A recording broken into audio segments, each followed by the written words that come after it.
Welcome back to the Quarterly Call. All content is for informational purposes and is not investment advice. Please consult with an investment professional.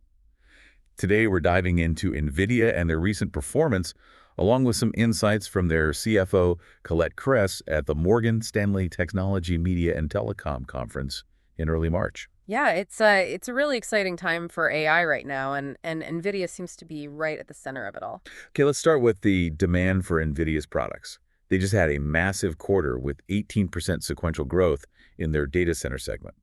That's especially impressive given that their newer Blackwell architecture was delayed, and yet they're still selling a ton of their older Hopper product. Yeah, that really highlights the insatiable demand for compute power in the AI world. Companies are moving forward with their AI projects now, and they need that computing power to do it. They can't afford to wait for the newest tech to become widely available. So it's a bit of a land grab then. Whoever can provide the computing power, regardless of whether it's the latest and greatest, wins. It seems that way. It's not just about having the best technology, it's about having enough computing power, period.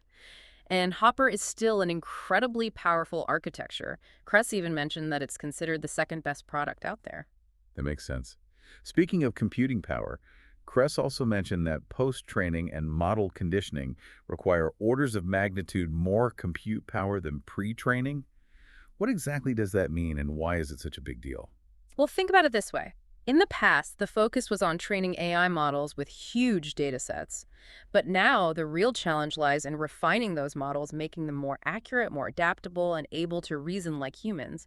And that takes a lot more computing power than the initial training phase. So the initial training is just the tip of the iceberg when it comes to computing power. Exactly. As AI models become more sophisticated, especially with things like reasoning models, the need for computational resources will only increase. Now, there's been some talk about these reasoning models, particularly DeepSeek's R1 model, possibly impacting NVIDIA because of their lower cost and token prices. Can you explain what that means and why this is actually seen as a positive for NVIDIA? Sure. Token prices essentially refer to the cost of processing units of data in these AI models. So initially, there was some concern that lower token prices would mean less revenue for NVIDIA. That seems logical. Less cost equals less revenue? Right. But that's not the whole story. The key here is the massive scale of these reasoning models. Even with lower prices per unit of data, the sheer volume of data required for these models to function effectively is enormous. And that translates into a huge demand for NVIDIA's products. So even if each unit of data is cheaper to process, the overall volume more than makes up for it. Precisely. It's like the old adage, make it up in volume. Now let's shift gears and talk about NVIDIA's new architecture, Blackwell. They've had some production challenges, even having to change the chip mask back in Q3. For those who don't know, a chip mask is essentially a blueprint for manufacturing the chip. It's wild to think that they had to redesign part of the chip after it was supposed to be ready. What does that tell us about their commitment to meeting demand? It definitely shows how dedicated they are to delivering for their customers, especially those in the cloud space. Kress emphasized that getting their cloud customers back on track was a top priority, and they expect to see strong growth for Blackwell this quarter. That's reassuring. And of course, we can't forget about the Blackwell Ultra that they're teasing for their upcoming GTC conference.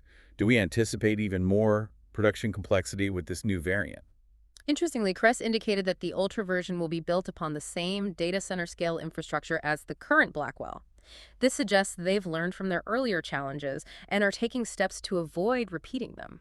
So they're applying those lessons learned to streamline the production of future variants. That's a smart move, especially if they want to meet that growing demand we were just talking about. Exactly. Now let's talk about the competitive landscape. There's been a lot of buzz about custom silicon, also known as ASICs, which are chips specifically designed for a particular task. Some people are wondering if this poses a threat to NVIDIA's dominance in the AI hardware market. What's NVIDIA's take on that? Are they worried about these custom solutions taking over?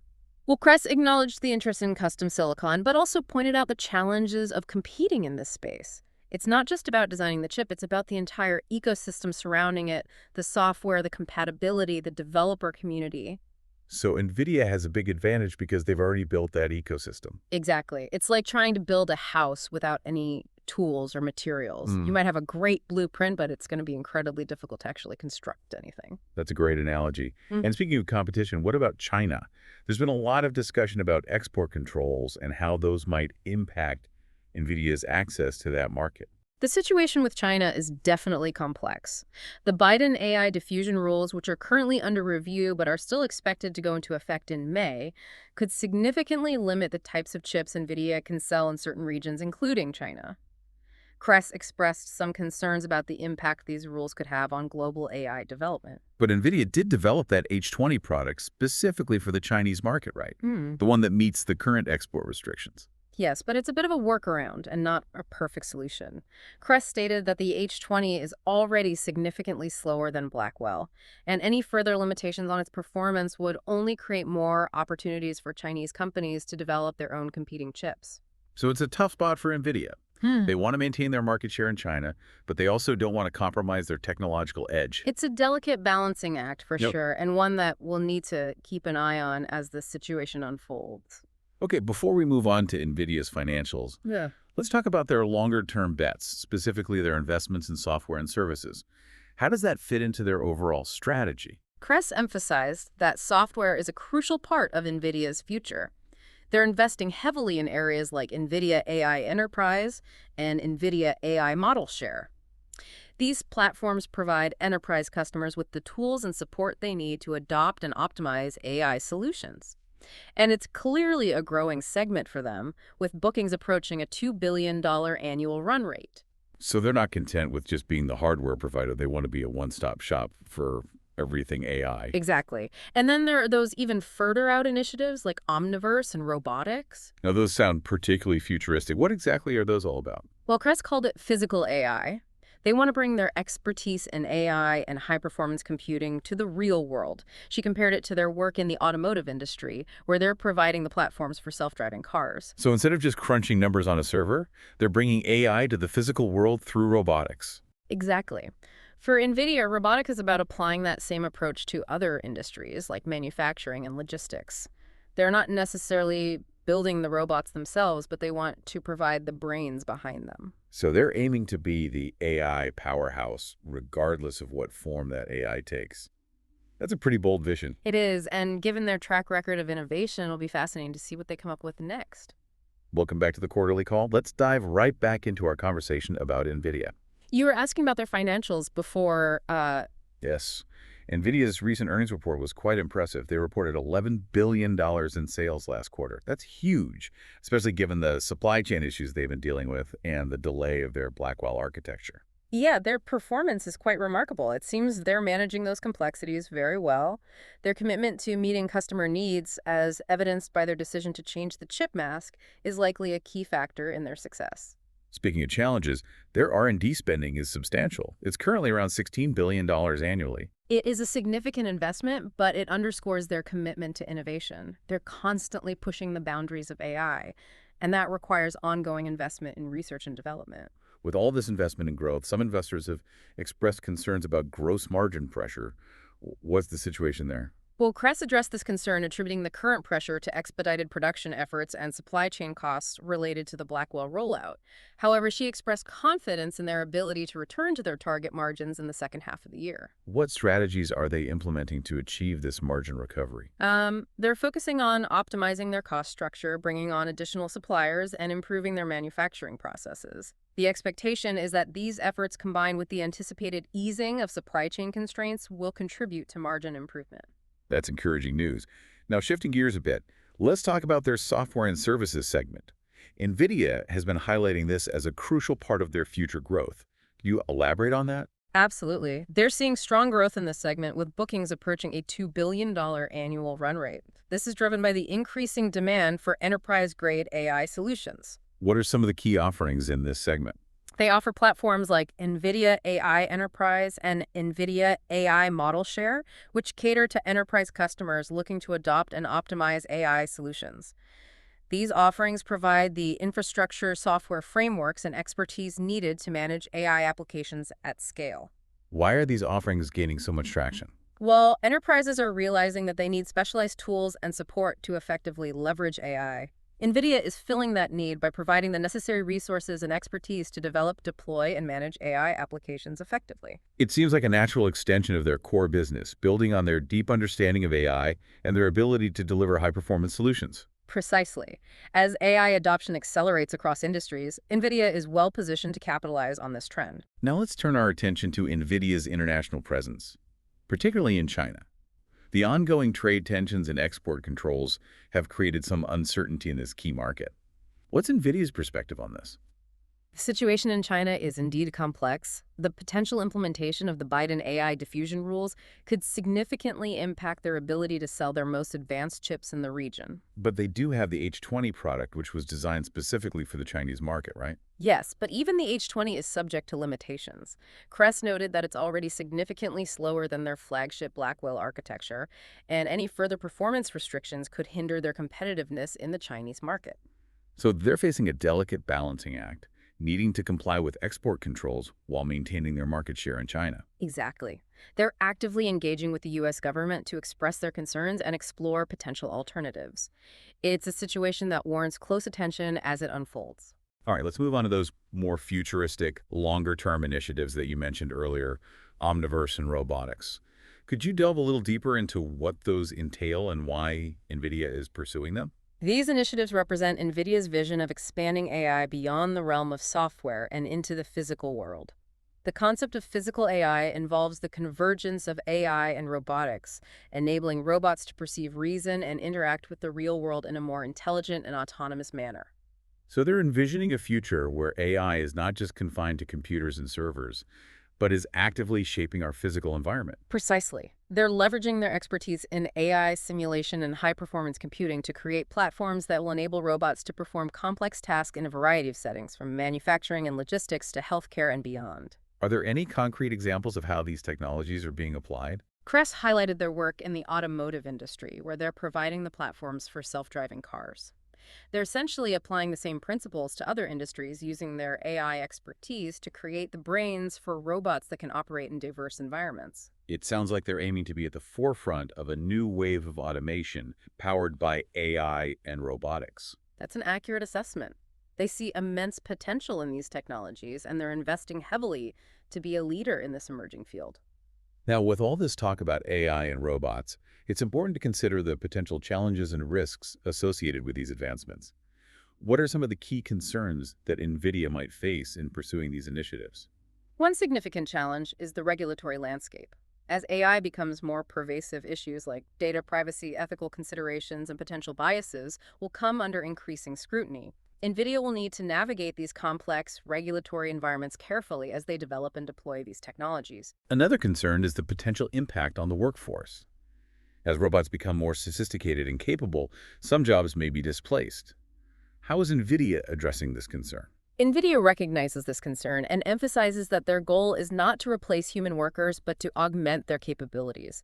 They envision a future where humans and robots work collaboratively, with robots handling repetitive or dangerous tasks, freeing up humans to focus on more creative and complex work. So their vision is one of collaboration, not replacement. Yes. They believe that AI and robotics have the potential to create new jobs and opportunities, not just eliminate existing ones. That's a reassuring perspective. Now, aside from regulatory challenges and workforce concerns, what about competition? The AI landscape is constantly evolving, with new players emerging and existing players vying for market share. How is NVIDIA positioning itself to stay ahead of the curve? NVIDIA acknowledges the competitive landscape, but remains confident in its ability to maintain its leadership position. They believe their key differentiators, their technological prowess, their robust ecosystem, and their customer-centric approach will continue to set them apart. It sounds like they're not taking their success for granted and are actively monitoring the competitive landscape. Absolutely. They're constantly innovating, expanding into new markets, and forging strategic partnerships to solidify their position. They're also not afraid to make bold moves, such as their recent acquisition of ARM, to strengthen their portfolio and expand their reach. It's clear that NVIDIA is not resting on its laurels. They're actively addressing competitive threats and positioning themselves for continued dominance in the AI space.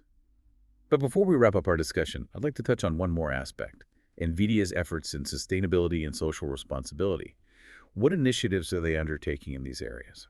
NVIDIA recognizes the importance of sustainability and social responsibility. They're committed to reducing their environmental impact, promoting diversity and inclusion, and using their technology for good. They've implemented several initiatives to achieve these goals, including reducing their carbon footprint, investing in renewable energy, and supporting STEM education. So they're not just focused on technological advancements, they're also mindful of their impact on the planet and society. That's correct. They understand that sustainability and social responsibility are essential for long-term success. They're integrating these principles into their operations and using their platform to advocate for positive change. It's encouraging to see a company like NVIDIA taking these issues seriously. It shows a commitment to a more sustainable and equitable future. Now, before we move on to the final part of our discussion, let's take a quick break. We'll be right back to delve into some concluding thoughts and takeaways. Yeah, it really is. Really is. Now, as we wrap up our deep dive into NVIDIA, let's revisit some of the key takeaways.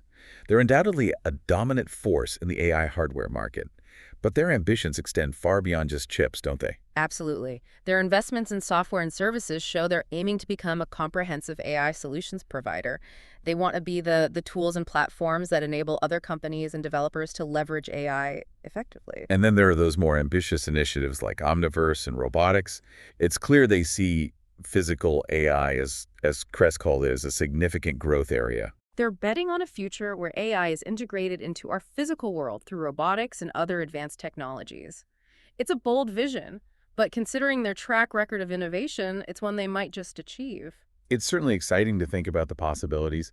What are some of the key challenges or risks that could hinder NVIDIA's progress in these areas? Well, the regulatory landscape is definitely something to watch. As AI becomes more powerful and pervasive concerns around data privacy ethics and potential biases will only intensify.